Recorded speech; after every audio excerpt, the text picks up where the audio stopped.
안녕하세요. 저는 2025년도 리트에서 독학으로 언어 이해 26개, 추리 논증 36개를 맡고 표준 점수 147.8을 맞아서 로스쿨에 입학한 학생입니다. 작년에 블로그에 리트 공부법에 대해 올렸었는데 유튜브에도 올리면 좋을 것 같아서 만든 영상이고요. 글이 더 편하신 분들은 링크 걸어둘 테니까 블로그로 보셔도 좋을 것 같아요. 그러면 제가 그동안 본 책들과 활용법을 소개해드리겠습니다. 일단 저는 10월부터 7월까지 9개월 정도 수험 기간을 잡았고요. 10월부터 2월까지는 4개월 동안 개념 공부를 한다는 생각으로 논리개념 매뉴얼, 강화 약화 매뉴얼, 두뇌 보완 계획 100을 보았습니다. 먼저 논리개념 매뉴얼은 기초적인 논리학 공부책인데요. 추리 논증을 풀 때 논리학 개념을 알아두시는 게 유용합니다. 자세하게 알 필요는 없고 필요 조건과 충분 조건을 나누고 간단한 기호화가 가능한 정도면 충분합니다. 따라서 이미 논리학 개념이 충분하신 분들이라면 보지 않으셔도 괜찮습니다.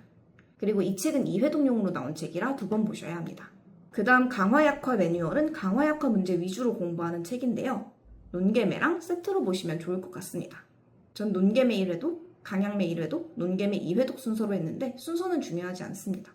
두뇌 보완 계획 100은 논개매랑 내용이 거의 같아서 꼭 쓰실 필요는 없고 복습용이나 연습용 교재로 사용하셔도 좋을 것 같습니다. 이렇게 개념을 다진 후 10월부터 4월까지는 두뇌 보완 계획 200, 리트 300제 같은 책들을 풀었습니다. 두뇌 보완 계획 200은 언어 이해에서 사실일치 유형에 도움이 된다고 느꼈고요. 리트 300제는 다른 피스 시험 문제 중 리트와 적합성 높은 문제를 선별한 문제집인데요. 국가 기출 시험 문제라 문제 퀄리티가 괜찮아서 한번 풀어보시는 걸 추천드립니다. 리트 300제는 다 푸셔도 좋고 시간이 없다면 취약한 부분만 골라서 푸셔도 괜찮습니다. 5월부터는 기출 회독에 들어갔는데요. 사실 저는 학기 공부랑 병행하느라 좀 늦게 들어간 측면이 있고 한 3, 4월부터 일찍 시작하셔도 좋을 것 같습니다. 기출회독은 3회독 목표로 전개념 기출 풀었고요. 옛날 기출까지 꼭 봐야 하는지 물으시는 분들이 있는데 사실 사설을 제외하면 리트가 풀 수 있는 기출이 그렇게 많지 않아서 전개념 다 풀어보시길 추천드리고요. 정말 시간이 없다 하시면 최근 3개년 또는 5, 6개년을 기준으로 풀어보시면 됩니다. 또 법전원 협의회에서 공식적으로 해설집을 판매하고 있으니 기출을 푸시고 해설을 보시기 전에 왜 오답인지, 나는 왜 이 오답을 골랐고 정답을 고르려면 어떻게 접근해야 했는지 오답 분석을 하신 후에 해설을 참고하시면 좋을 것 같습니다. 이외에 다른 책들은 선택이고요. 시간이 남으면 참고하셔도 좋지만 사설 기출은 풀지 않으셔도 된다고 말씀드리고 싶어요. 특히 사설 추리는 오히려 리트보다 더 복잡한 접근을 요하거나 너무 법학적인 내용이 나올 때가 많아서 더 헷갈리실 수가 있습니다. 정말 시간이 남아서 뭐라도 하고 싶다 하시면은 기술과학 지문들을 문과분들이 어려워하시잖아요. 저도 그 중 하나였는데 차라리 이런 낯설고 겁나는 분야에 수능 특강 같은 거 보셔서 배경 지식을 쌓거나 아니면 문제 양치기를 하고 싶다 하시면 5급, 7급 입법고시 피셋을 푸시는 것도 괜찮습니다. 그 다음으로는 리트라는 시험을 어떻게 풀어야 하는지 접근법을 알려드리려고 합니다. 리트라는 시험은 지문을 이해하는 시험이 아니라 빠르고 정확하게 이 낯설고 긴 지문 속에서 정보를 찾아내는 시험입니다. 그래서 반드시 각 선지에 대입되는 지문이 있고 그 지문을 찾아서 OX를 빠르게 가르는 것이 중요하고요. 이번 2026년도 언어이해에서도 제가 그걸 느낀 문제가 있었는데요. 올해 리트를 시험장에서 직접 치지는 못했어요. 그런데 문제를 풀어보기는 했습니다. 그 중에서 이제 27번 문제, 과학 지문이죠. 저는 문과라서 어려웠고 화학과 친구한테 물어보니까 쉽다고 하더라고요. 어쨌든 저는 지문을 보기만 해도 머리가 아팠는데 나중에 천천히 읽어봤는데도 사실 이해를 못했고요. 근데 이해를 안 해도 풀 수 있습니다. 일단 27번 문제를 보면은 그래프가 있으면 겁이 나죠. 근데 이거는 지문에서 문장 딱 하나만 찾으면 바로 선지를 판단하고 넘어갈 수 있는 문제였습니다. 그 문장이 바로 여기 있는 이는 성분 I의 몰수에 따른 혼합물의 부피 그래프에서 접선의 기울기를 의미한다. 이 문장이거든요. 이 문장을 캐치를 하셨으면 27번에서 그래프 기울기만 보고 분몰 부피가 기울기를 의미하니까 이걸로 대부분의 선지를 판단할 수 있었고 뒤에 추가적으로 나오는 혼합물의 각 물질이 부피가 다르게 변한다는 내용이 있었으니까 3번에서 급격한 정도가 같다. 즉 기울기가 같다. 즉 부피가 같게 변한다. 이 내용이 틀린 선지다라고 판단이 바로 가능했습니다. 근데 이걸 판단하는데 이 전체 지문, 화학 지문을 이해하실 필요는 없었어요. 다만 이제 배경 지식이 있으면 조금 더 수월하게, 조금 더 빠르게 읽히는 장점은 있었을 겁니다.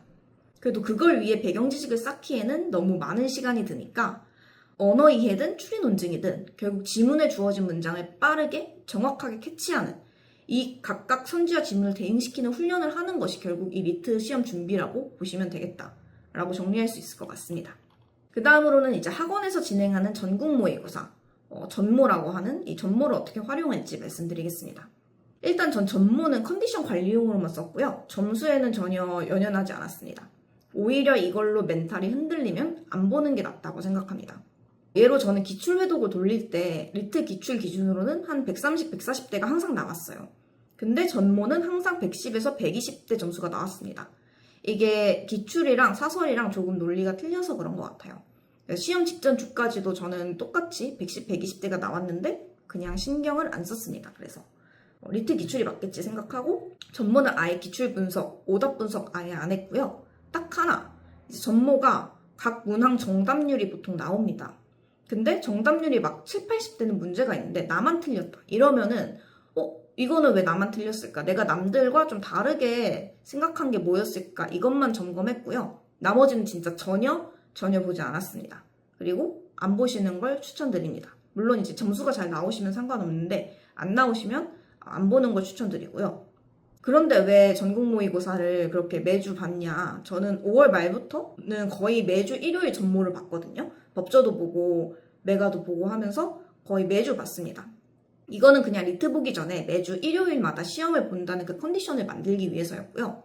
또 이제 뒤에서 말할 뭐 시간 분배 방법이나 당일 쉬는 시간에 어떻게 할 것인지 이런 시험 전략을 짜기 위해서도 전모를 이용을 했습니다. 그래서 전모를 보는 걸 추천을 드리는데 문제를 보기 위한 용도는 아니었다고 말씀드리고 싶고요. 전모는 메가, 법조, 해커스 등이 다 있는데 메가랑 법조가 제일 많이 보는 전모고 어떤 걸 보셔도 상관은 없는 것 같아요. 문제 퀄리티에서는 크게 차이는 없어 보입니다. 그 다음으로는 컨디션 관리에 대해서 말씀드릴게요. 저는 컨디션 관리가 정말 중요하다 생각하는 사람이고 특히 리트 같은 적성 시험은 당일 컨디션에 따라서 점수차가 뭐 5점, 10점 이렇게 날 수 있다고 생각을 합니다.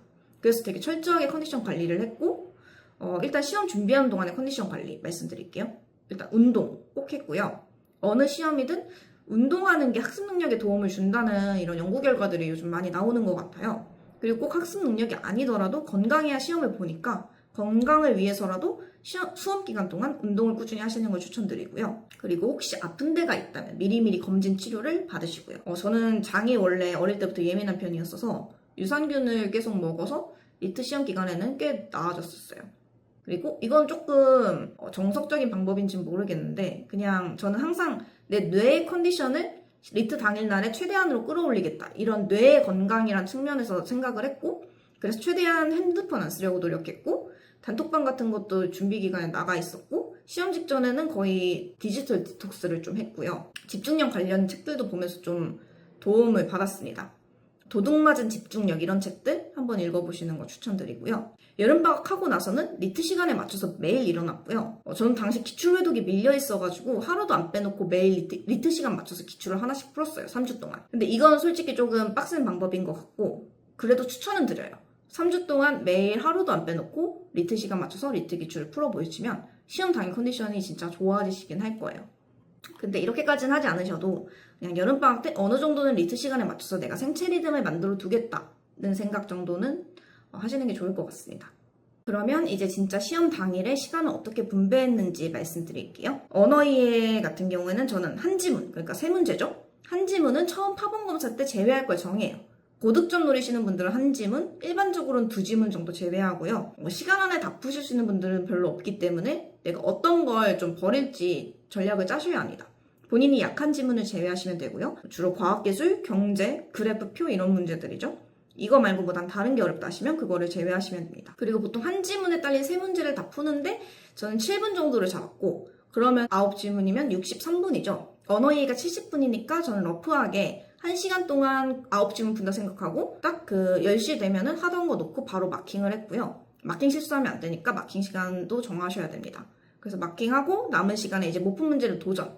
이렇게 하면 보통 평소에는 9지문 다 풀고 남은 시간에 못 푼 한 문제를 도전하는 시기였는데 시험 당일은 생각보다 그게 안 돼서 5분 남기고 마킹하고 마지막 문제를 5분 안에 거의 그냥 찍듯이 훑고 끝났던 것 같아요. 이거는 뭐 한 지문 7분으로 잡으셔도 되고 내가 지문 유형별로 푸는 시간이 좀 다를 수 있거든요. 전 빨리 푸는, 좀 쉬운 문제들 빨리 풀면 한 지문 4분 30초 정도 나왔었고, 어려운 지문들은 사실 내가 리밋을 안 두면 끝도 없이 잡아먹잖아요. 그래서 내가 한 문제에 쓸 수 있는 시간을 명확하게 정해놓고 그거 넘기면 더 고민 안 하고 일단 가다반으로 찍고 다음 걸로 넘어가는 연습을 하셔야 합니다.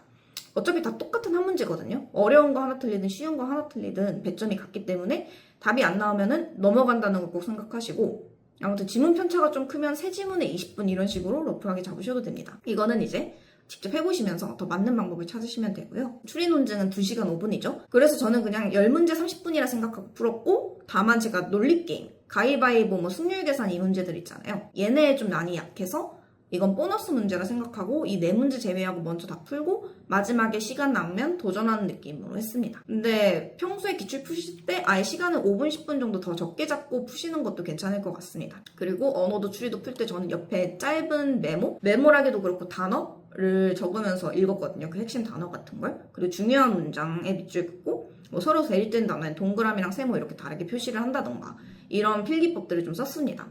왜냐하면 앞에서 말했듯 저희는 선지를 보고 다시 지문으로 돌아가서 빠르게 대응되는 지점을 찾아야 하니까 이런 밑줄 단어 같은 걸로 표시를 해두는 거죠. 특히 이제 추리 논증에서 법조문이 나오는데 법령 맞춰서 찾아야 하는데 이거를 어려워하시는 분들이 좀 있어요.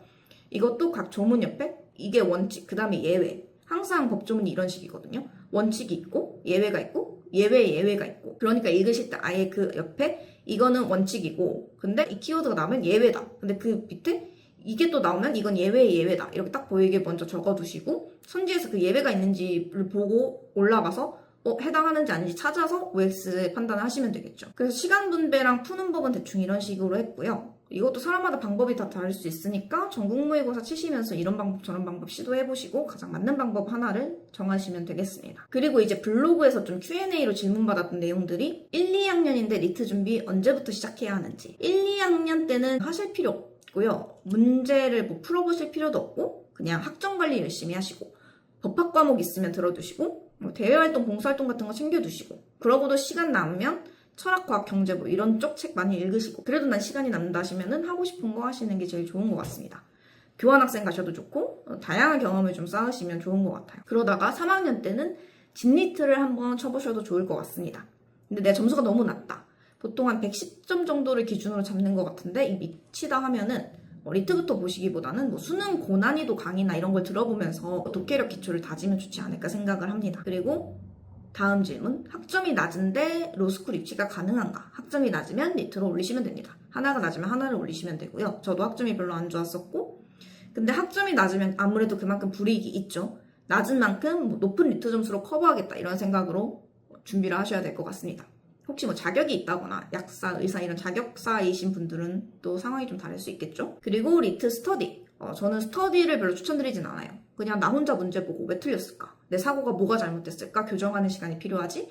스터디를 한다고 그게 더 도움이 되진 않는 것 같아요.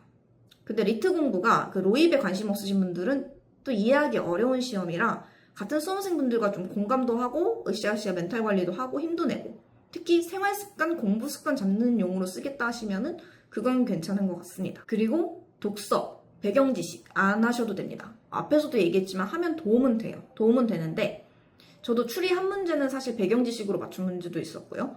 근데 그걸 몇 개월, 단기간 안에 쌓을 수 있는 게 아니니까 그러면 그냥 남는 자투리 시간에 쇼츠 보고 릴스 보고 하면서 날리는 게 아깝다 하실 때 그 시간에 책 읽거나 철학과학 유튜브 보거나 하는 정도는 괜찮은데 시간을 따로 들여서 배경 지식을 더 쌓고 이럴 필요는 없는 것 같습니다. 리트 공부 시간도 본인에 맞춰서 하시면 됩니다. 저는 위에 말한 대로 할 때 2학기 때는 휴학이었어서 겨울방학까지는 아르바이트랑 좀 병행하면서 공부를 했고요. 1학기 개강하고는 알바 그만두고 제가 그때 6학점을 들었는데 법철학이랑 민법 수업을 들었는데 그 2개 듣고 나머지 시간에 리트 공부하고 아침 9시부터 밤 10시까지 학교에서 공부를 했고요. 나는 다른 거 하느라 바쁘다 하시면 기간을 좀 더 길게 잡으시면 되고, 나는 완전 전업이다 하시면 더 짧게 잡으시면 되고 할 것 같아요. 중요한 거는 본인의 루틴, 수험생활은 루틴을 가져야 계속 버티기 때문에 꼭 루틴을 만드시고, 시험 2, 3주 전에는 리트 시간에는 꼭 리트 기출을 풀든 공부를 하든 그 시간에는 머리를 쓸 수 있도록 루틴을 잡아두시면 좋을 것 같습니다. Q&A는 이 정도가 끝일 것 같고요. 이것도 블로그에 다 쓰여 있습니다. 그리고 마지막으로 리트 신수설, 리트 점수는 변하지 않는다 이런 이야기들 많이 하잖아요. 이게 적성 시험이다 보니 처음부터 잘 보시는 분들도 있고 노력해도 잘 안 나오시는 분들도 있습니다. 근데 결국 내가 받을 수 있는 그 점수 포텐셜 내에서 최고치를 내는 게 중요한 거잖아요. 내가 뭐 120에서 원래 130까지 받을 수 있는 사람이면 130을 받으면은 더 지원할 수 있는 로스쿨이 많아지고, 그리고 일단 내 범위가 어디서부터 어디까지인지를 하기 전에는 알 수가 없잖아요. 그래서 그러면 최선을 다해보는 게 후회가 남지 않을 것 같다. 다만 이제 리트가 안 될 경우를 대비해서 플랜 B를 만들어 두시는 게 마음은 편하겠죠. 이게 적성 시험이 호환이 되는 7급이나 5급도 많이 하시고, 반대로 그거 하시던 분들이 리트로도 많이 오시는 것 같고, 공기업도 피스를 보니까 그쪽도 하나의 길이 되겠고요. 이 시험이 지식을 쌓는 시험이 아니다 보니까 열심히 해도 이걸로 되나 하는 현타가 중간중간 계속 오거든요. 그래서 그럴 때마다 플랜 B를 생각하면서 그래 안 되면 말지 뭐 약간 이런 마음을 갖는 것도 멘탈에 좀 도움이 됩니다. 그런 생각을 하면서 이제 다시 또 열심히 해보는 거죠. 근데 뭔가 목표를 성취하기 위해 계획하고 도전하고 노력하는 그 과정 자체가 소중한 거니까 불안하고 힘드셔도 흔들리지 않으시면 좋겠고, 이 영상이 좀 리트 공부 계획을 세우는 데 도움이 되었으면 좋겠습니다. 감사합니다.